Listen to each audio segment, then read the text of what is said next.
اور اگر آپ یہ 9 ضلعوں میں سے بندے اکٹھے کریں تو یہ 63 ایم پی اے کی سیٹیں بنتی ہیں. تو 50,000 کو اگر آپ 53 سے ڈیوائڈ کریں تو یہ صرف 800 لوگ فی ایم پی اے، یعنی اگر فی ایم پی اے 800 لوگ لے آئیں تو یہ 50,000 کا اسٹیڈیم بچ جائے گا. تو یہ صرف لاہور کے ارد گرد 8 ضلعوں میں سے جو انہوں نے کیمپین کیا، میں ساری خبر ہے، وہاں سے انہوں نے لوگ منگوائے ہیں، یہ سارے لاہور کے لوگ نہیں تھے. تو اگر آپ فرض کریں کہ ایک ایم پی حلقے میں آپ کے پاس 800 ووٹ ہیں بھی، وہ جلسے کے تناسب سے دیکھیں تو 800 ووٹ کے ساتھ تو سیکورٹی ضبط ہوتی ہے، ضمانتیں ضبط ہوتی ہیں.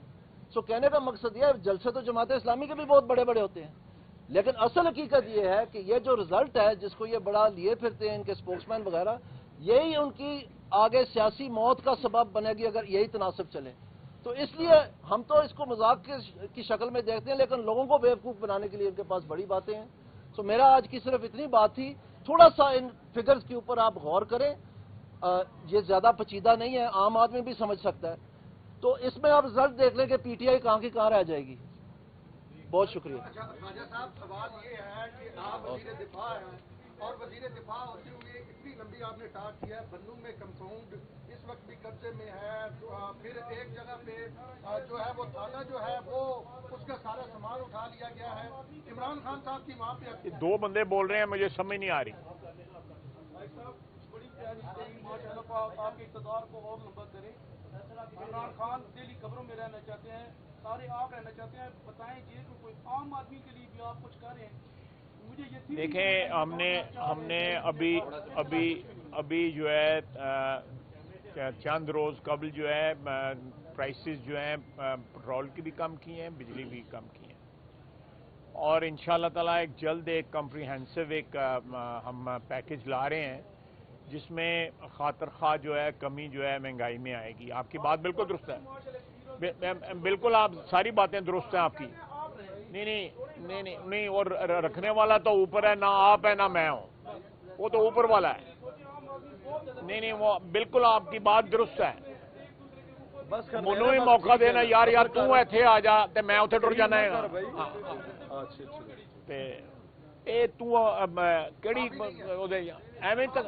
اچھا عام آدمی، اچھا چلو عام آدمی، چلو عام آدمی پارٹی بنا لو ہندوستانی چاہے ایک جڑی. تو یہ جو ہے یہ انشاءاللہ تعالیٰ یہ بھائی صاحب جو بات کر رہے ہیں، آلریڈی یہ ہماری پرائسز جو ہیں ٹیرف جو ہے مختلف یوٹیلیٹیز کا وہ نیچے آ رہا ہے اور نیچے آئے گا، اور ایک کمپریہنسو پیکج جو ہے فیڈرل گورنمنٹ لے کے آ رہی ہے جس سے مہنگائی میں خاطر خواہ جو ہے نا وہ ہوگا، کمی آئے گی انشاءاللہ تعالیٰ. ہماری یہ نمبر 1 جو ہے ترجیح جو ہے وہ یہی ہے کہ مہنگائی کمی ہو گئے. یہ بالکل درست کہہ رہے ہیں. تو میں نے یہ میں نے سمجھ آ گئی ہے، مجھے سمجھ آ گئی ہے یار. اور تقریر یار نہ کر، سوال پوچھ، تقریر نہ کر. تقریر جڑی ہے سانو کرن دے. تسی صافی ہو؟ اچھا چلو پھر ٹھیک ہے. نہیں عام آدمی تقریر کرے تو کوئی گل ہے، اور صافی دے نہ تقریر کرے نا منا تسی آپ ہی اپنے آپ منواؤ نا.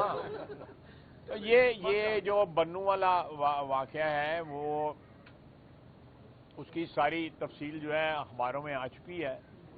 تو میں سمجھتا ہوں کہ کو پیش از وقت نہ کو بات کہی جائے. جس طرح وہ واقعہ رونما ہوا، وہاں پہ 33 کے قریب جو تھے مختلف گروپس کے جو ہے وہ ٹیررسٹ وہاں پہ قید تھے. ایک نے جو ہے وہ بیت الخلاء جاتے ہوئے جو اس کے ساتھ سنتری سا اس کے سر میں اینٹ مار کے اس سے وہ ویپن چھینا، اور وہ وہاں پہ جو ہے نا وہ شہید ہو گیا جو سنتری تھا. اور اس کے بعد جو ہے باقی جو 33 سے وہ رہا کرا لیے گئے، یا لیکن رہائی اس طرح ہوئی کہ قبضہ انہوں نے کر لیا. تو یہ سلسلہ جو ہے یہ میں سمجھتا ہوں کہ کوئی ایسی بات نہیں میں کہنا چاہتا جس سے اس سچویشن میں جو ہے کوئی ہمیں زخ پہنچنے کا یا نقصان پہنچنے کا، لیکن ایک تفصیلی بیان جو ہے میں انشاءاللہ تعالیٰ اس صورت لیکن صورتحال جو ہے وہ انشاءاللہ تعالیٰ اس میں کوئی ایک واقعہ ہو گیا ہے